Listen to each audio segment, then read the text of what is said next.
Welcome to EB-5 Investment Voice, where attorney insights intersects with immigration investments. If you are a foreign investor, domestic fund manager, or enterprising entrepreneur and want to get the most out of the EB-5 program, you have come to the right place. I'm Mark Deal, and I'll be your co-host on this journey. I'm joined by your host, Mona Shah, and other attorneys at Mona Shah & Associates, as well as immigration leaders from around the world. So let's get into EB-5 Investment Voice. You know, Mark, we've had several podcasts relating to the EB-5 Reform and Integrity Act of 2021. You know, the legislation which was introduced by Senators Grassley and Senators Leahy, and incidentally, now has been introduced in the House under HR 2901 by Representative Fitzpatrick and I believe Representative Stanton. But now that we are under 30 days from the end of June, when the EB-5 program is set to expire, I can tell you there are quite a few nervous bodies out there. Nervous bodies? Are there still EB-5 issues to worry about? I thought everything's hunky-dory. I wish hunky-dory. I thought something was up as we sit here with today's guest, our man with his eyes, ears, and voice on Capitol Hill, the executive director of IIUSA, Aaron Grau. Aaron, welcome back to EB-5 Investment Voice, and tell us, is everything hunky-dory or not? Well, it certainly depends on how you look at it, Mona. I wouldn't say that it's hunky-dory. I am one of those stressed bodies that are out there, hoping for many other shoes to drop between now and these next 29 days. And I'm not sure if the next month is going to go very quickly or very slowly. No, surely not everything is A-okay. So, Aaron, it sounds like there is a real risk here to the EB-5 program, right? Yes, that's correct. I mean, it's the same risk that has been following us from all the way back in December of 2020. But now we're 29 days away from a very, very real deadline. And that risk is simply looming larger, like a wave coming up to the beach. Just not a relaxing wave. So, Aaron, we've discussed what's in the bill, and there's a lot of good stuff in the bill relating to integrity and good stuff for EB-5 investors, more onus on regional centers, granted. But we really didn't touch the definition of TEAs or investment amounts in this bill at all. Is that what the issue is here? Tough to say. I mean, as we parse through who may or may not be opposed to the bill, certainly that is one measure of opposition. There is a group that really would like what they claim is holistic reform to the program in the next 29 days, which, according to their talking points, would address things like the definition of TEA and the investment amounts and the cost differentials between TEA and non-TEA definitions. What I worry about, though, Mona, is given the contentiousness of those debates and the stickiness of the issues, is it possible to resolve them in 29 days and reauthorize the program at the same time? It's harder and harder for me to believe. Well, given the history over the last 6 years, I don't think 29 days will make it work. But what are we looking at here? Because my understanding, Aaron, is that the vast majority of the EB-5 industry were backing this bill. Absolutely. I mean, speaking on behalf as the executive director of IIUSA, I can say that members of the association to a T, 100% support the reauthorization through the Grassley-Leahy bill and the Fitzpatrick-Stanton bill. And if the association represents 99% of the EB-5 community, then there is consensus and there is a belief that these bills are the right way to go. There is an effective minority, however, that continues to push the narrative of the possibility of a holistic reform. And as we just mentioned, that type of reform in 29 days is very difficult to get your head around, especially because no one has introduced any alternative possibility. There are no other bills that have been introduced that would accomplish anything. So there's no plan B, because I know that the House bill really mirrors the Senate bill. 100%, word for word. It was a cut and paste. So the House bill is the Senate bill, and the Senate bill is the House bill. And as far as I know, there is no plan B. There is no other legislative vehicle or option or protocol that would allow the program to be reauthorized in 29 days. I suppose it's always possible, but nobody is stepping up, and there's not even a rumor that there would be something else to fall back on. So I have a couple of questions for you, Aaron. Number one, there has been a rumor circulated that if there isn't a consensus and agreement by June 30th, then Senator Grassley and Senator Leahy would agree to a continuation and perhaps attach this bill to one of the other bills which are floating around Congress at the moment relating to immigration.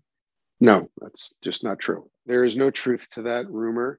First and foremost, because there are no other bills floating around Congress that would pass in the next 29 days. There's nothing to attach this bill to. It is a standalone bill, and it was designed that way, quite frankly, in 2020 by House and Senate leadership, who decoupled the bill from the appropriations measures that were its long standing pro forma vehicle. So no. And furthermore, even if there were such a bill that would allow us to attach to it, I doubt very seriously. In fact, I know for a fact that Senator Leahy and Senator Grassley would not agree to a simple extension. What's the point? We would be right back where we are in 3 months with no changes. And I don't think that Senator Grassley and Senator Leahy are interested in that approach. I've heard rumors from, not just rumors, but I've heard that Senator Cornyn also stated the same, that they would oppose any extension, that it was this bill, their way or the highway. I actually had an opportunity to speak with Senator Cornyn. Rare. Usually guys at my pay grade are speaking with staff, and if I'm lucky, senior staff, but I had an opportunity to be with Senator Cornyn in Dallas about 2 weeks ago, and he expressed that he had reached out to Grassley seeking the possibility of a clean extension, and he stated clearly that he was rebuffed, that Senator Grassley was not interested in. And I had the opportunity to explain to Senator Cornyn what I just shared with you and your listeners, and that is that at a staff level, I felt the senator should be aware of what we're discussing and what we're hearing, and that is that 3-month extension doesn't do anything for anybody. Yeah. And we would be right back where we are right now. And frankly, if a 3-month extension could pass the Senate and the House, then this bill, S-831, can pass the Senate and the House. Because keep this in mind, in order for there to be a clean extension, there still has to be a bill. Yeah. Somebody still has to introduce legislation on the House side and on the Senate side in order to take that step. The president still has to sign that into law. Why would we go through that just to put ourselves right back where we are now when we have a bipartisan, bicameral approach? Okay, so now let's really get to the elephant in the room, the opposition. It has key policymakers in their pocket, for want of a better word. We have Senate Majority Leader from New York, Chuck Schumer, and another key person from New York is Representative Nadler. I understand that both Representative Nadler and Chuck Schumer are not listening to the constituents in their constituency, that they are going along with this minority of views. Well, I want to be really careful here. I believe that Majority Leader Schumer... Well, you're not New York. I'm in New York. So I think I have the right to say this.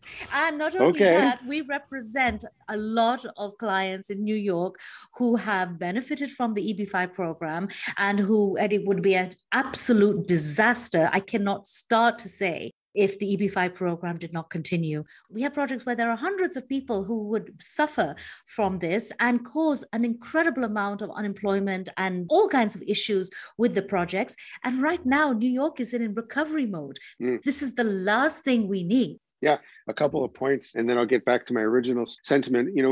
New York in a recovery mode, you're absolutely right. I mean, the new Bureau of Labor Statistics data shows that many more census tracts within Manhattan itself, forget the 5 boroughs or the greater metropolitan area, but even within Manhattan are actually TEAs, when this time last year, they were not. We had a podcast all about this. Yeah.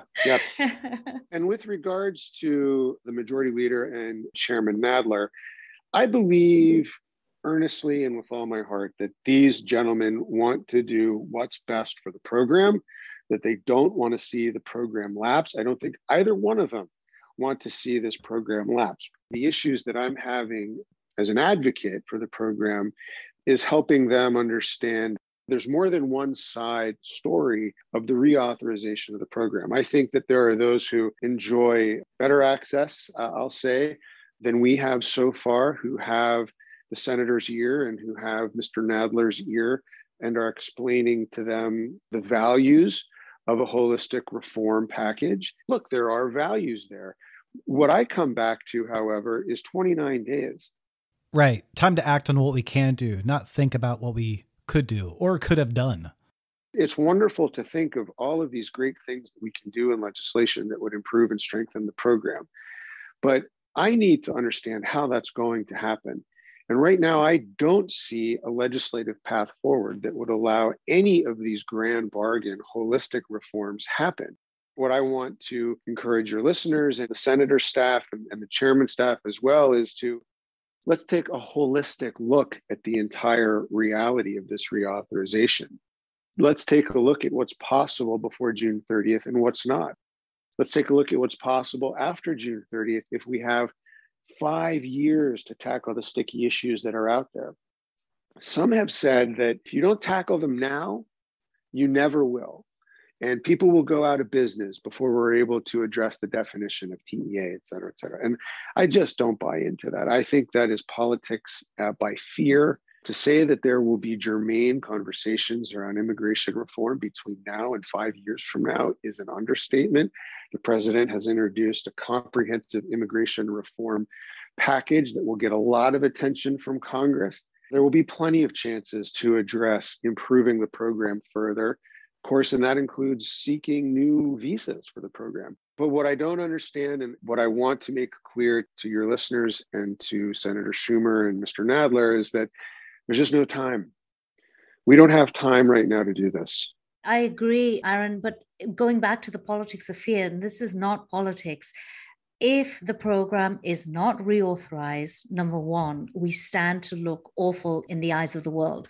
We literally are asking people for overseas to put millions of dollars into the US economy, sometimes blindly. For American jobs. Yes, for American jobs. And for jobs in New York City, exactly where Nadler and Schumer are based. So that for number one. Number two, if this program is not reauthorized, what happens to the existing investors who have already put their faith into the program? I don't know. I don't know the answer to that question. And that's part of why people are becoming very stressed out. I don't have an answer. In the past, the program has lapsed. And the difference between then and now is that in the past, when the program has lapsed, it has still been part of the language of a piece of legislation that must pass. Yes, it lapsed, but everybody knew that at some point, the spending bill on which the program is attached would pass. And so the lapse was really that, just a lapse. And we could wring our hands for a few weeks or a month, but we knew that eventually Congress had to fund the Department of Homeland Security, or it had to fund the Department of State. That wasn't going to happen. This time, if the program lapses, there is no safety net. Aaron, you did mention that 99% of the EB-5 community and outside have supported this program. Now, first of all, on the non-congressional front, what kind of support are we looking at? Well, obviously, we have all of the EB-5 stakeholders that are members of IIUSA, both in the United States and abroad, that we know and love. But in addition to that, there are a growing number of mayors from across the country. There are trade associations specifically representing the hospitality industry, the National Association of Realtors, the National Association of Counties. Among those that are representing the hospitality industry, you have huge organizations like the American Hotel and Lodging Association, all support the reauthorization under S831 because all of them, although not traditionally members of the EB-5 industry per se, they are part of the community because they all benefit from EB-5 investment and they see the same cliff that we do, and they don't want us to go over the edge.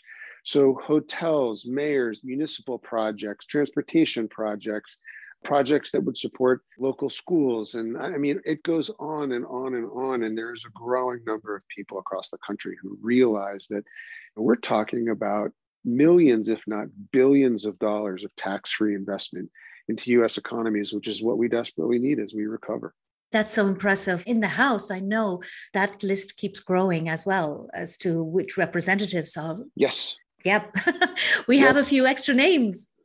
Yes, we do. In fact, just this morning, we got word that Representative Brian Steele from Wisconsin co-sponsored the bill. So I think all in all, let me count real quick. 1, 2, 3, 4, 5, 6, 7, 8, 9, 10, 11, 12, 13. We have 16 members of the House of Representatives who are co-sponsoring the bill. And it's growing. Just about a 50-50 split, Democrats and Republicans. So it's bipartisan. Yeah, it's true bipartisanship. What about the Senate? In the Senate, obviously, we have our two champions, Senator Grassley and Senator Leahy, and I believe Senator Coons as well, Democrat from Delaware. Right. So now we really do need the support, though, of Representative Nadler, and we need the support of Senator Schumer. What message do you want to give our listeners, Aaron?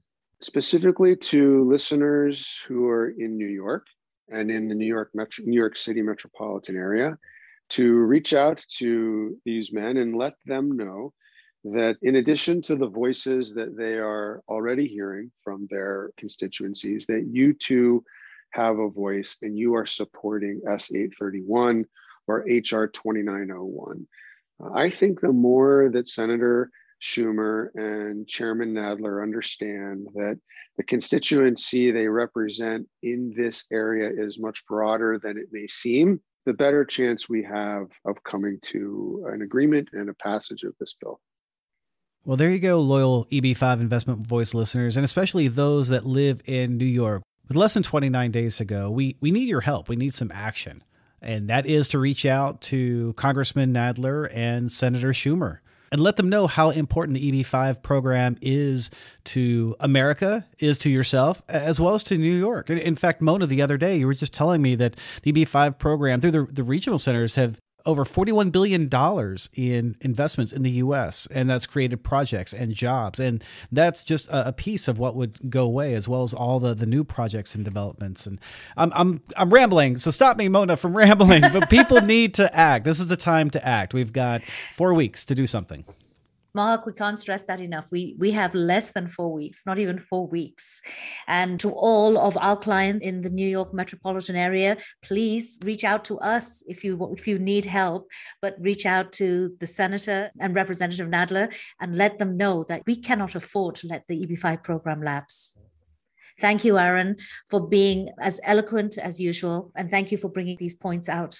My pleasure. I thank both of you guys for the continued opportunity and for inviting me back. So thank you for what you're doing as well. Thank you for being with us today on EB-5 Investment Voice. The topics presented in this podcast is informational in nature and is not to be taken as specific legal advice. If you have questions on the topics presented in this episode or other investment immigration needs, please contact Mona Shah and Associates. Mona and her attorney staff can be reached at mshawlaw.com. That's mshawlaw.com. Make sure you don't miss our next episode focusing on a different aspect of the EB-5 program by subscribing to the podcast. While you're at it, leave us a rating on iTunes. If you really found this episode valuable, share it with someone else that could benefit from this information. Until then, I'll see you on the next episode of EB-5 Investment Voice.